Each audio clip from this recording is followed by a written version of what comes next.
Hello guys, thank you for joining me and a warm welcome to Gbpjpy, your channel for your weekly pre-market analysis. This week we're going to be looking at the monthly, weekly and the daily time frame as it is the first weekend of the month.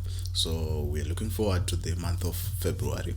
Otherwise, without wasting much of your time, let's get straight into our analysis. So it's going to be brief because much of the things we have already covered them before. So we're going to start with the GJ monthly. We can notice that the price is consolidating around this area where we have this order block, right? So what we're waiting for basically is for the price to push above this bracket, right? Then pull back and retest it as a support level before moving to the upside.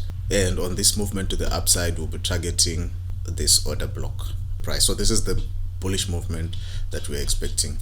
And as you can see, it's assuming that this order block is not going to hold. On the bearish scenario, we can notice that this is a supply area, right? I won't expect this supply area to be broken, right? That's the difference between the bullish case and the bearish case. I'm not expecting this breakout yet. So in the case of a bearish move, I'll be expecting that this will continue hold. So these are the two order blocks that I'm targeting as far as the bearish move is concerned. Given that this is a double top, right, I'll be expecting the price to come break below the low of the bull flag, retest it as a resistance area before moving to the downside to come and test this order block level, maybe make a pullback, mitigate it, and then reverse again before coming to this demand area. So these are the movements that I'm expecting on the monthly chart. Now I'll move on to the weekly chart. Then on the weekly chart, we can notice that we have that schematics. We are in a distribution area, basically a supply zone. So we can notice that the price is consolidating around this area, right? And this was the bull flag that was on the monthly chart. In Wyckoff terms, we haven't yet established whether it is a reaccumulation zone or a distribution zone. So that being said, on this pair, we're still patient on it so that it can express itself. So we're basically waiting for the price to on the bullish side, we'll be waiting for the price to break the resistance area, the resistance zone of this Wyckoff distribution schematic, right? So we're waiting it to break the resistance zone, and we want it to test this zone as a support zone. If it holds, then we'll expect the price to push to the upside, right? So alternatively, what you might want, what may happen in terms of the bullish side is that the price may also drop a bit and maybe shake out the demand, the positions that are here, right? Come spring up, retest this area, right? So ideally, you may, to be safe, you may want it to break the high that was made after the resistance. Ideally, you would want it to break above the high that was made by the after breaking the resistance, then pull back, and then that's when you'll be comfortable taking your long positions to the upside, right? So these are the forms that our bullish move can take. And now we'll move on to the bearish moves. Now for the bearish moves on the weekly, we would expect this resistance area to hold or to be strong, right?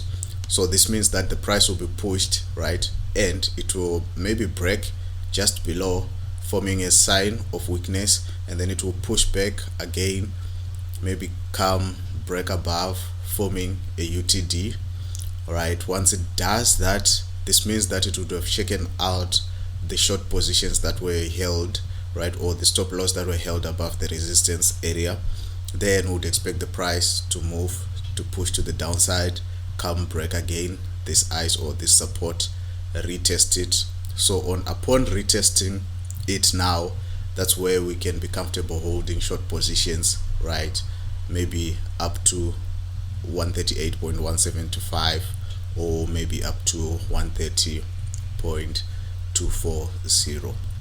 So this is the bearish scenario that we'll be looking at. These are the movements that we'll be looking at the weekly chart. Now we'll move on to the daily chart. We can notice that there's still that distribution schematics, and the price now is in this resistance area, and you can see it has formed a bearish candle right in this resistance area. And also within this resistance area, we can notice these two order blocks, right, which will act as our confirmation of our supply area, right? So these are the points where we're expecting that the price is going to be rejected to the downside. That is if it moves to the downside, right? So we can notice that we have already formed a bearish candle. So what we'll be expecting in the case of a bearish scenario is that the price, having formed this bearish, it's going to be continue. This is going to act as a springboard, this area, such that the price will be pushed to the downside, right, and then break below this previous low. Would expect it to retest it before coming to form our sign of weakness that we had stated on the weekly chart. So the bullish scenario now, will be expecting the price to push to the downside, right, come test this order block, in the process form a double bottom, right, then would expect the price to push to the upside, breaking above the resistance area, then retest it, wait for it to break above this, right, then test it, take it when it tests this previous high as a support level, expecting the price to move to the upside. So these are the movements that we'll be expecting on the GJ pair. Now we'll move on to the dollar rand pair or the USD pair.